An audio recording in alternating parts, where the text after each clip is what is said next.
te nedara ne kaut kāda tāda viena politiskā spēka kaut kāds piedāvājums un redzējums, ja tas nav akceptēts no visiem. Un tas mērķis jau bija tādā ziņā iesaistīt maksimāli daudz dažādu politisko spēku pārstāvjus un nevalstisko organizāciju pārstāvjus, lai izmainītu to domāšanu, ja? Lai tie nebūtu, neskatītos, kas to ierosina, bet skatītos, ko tas dos, ja? Vai tas kaut ko izmainīs. Nu, un, diemžēl es esmu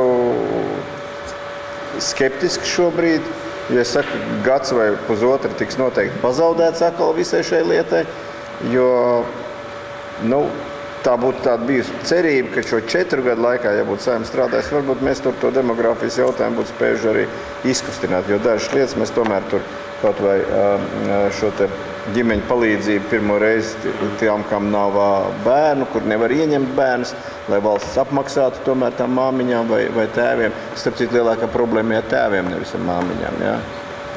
Tēvi ir vājāki eksemplāri, ja, kas nespēja tikt pie bērna un tā tālāk un tā tālāk.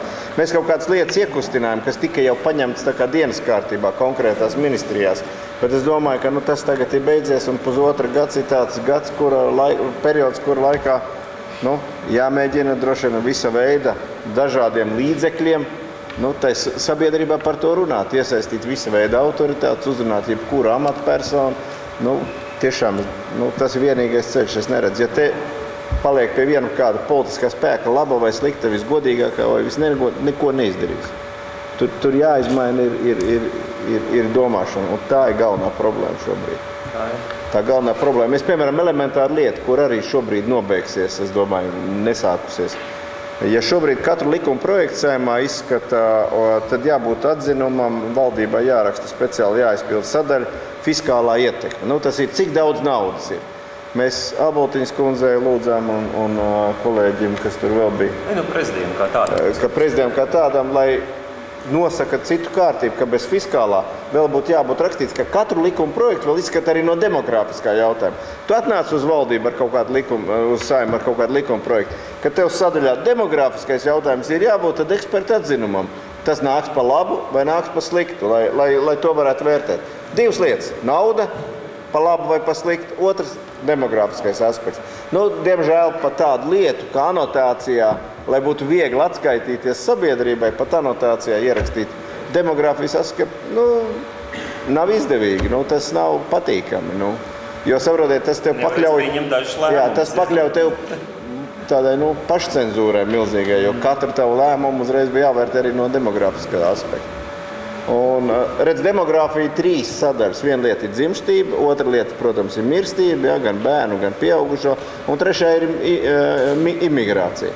Un izskatās, ka latviešiem, lai varētu apmaksāt savu infrastruktūru pret to mazo cilvēku skaitu, kas Latvijā ir, faktiski jautājums būs par imigrāciju. Un jau jūtam, ja tur sāk jau runāt, tur ārlietu ministrs, ka varētu kaut kādi tur, vai aizsardzības ministrs, ka varētu braukt. Tas ir vienīgais ceļš, kā to koku padarīt platāk. Jo tie, kas sarodās no tādām, no Lampedūzas salas, tie ļaudis zina, kas jādara un kā jānodarbojās ar to lietu. Tiem bedās tā lieta.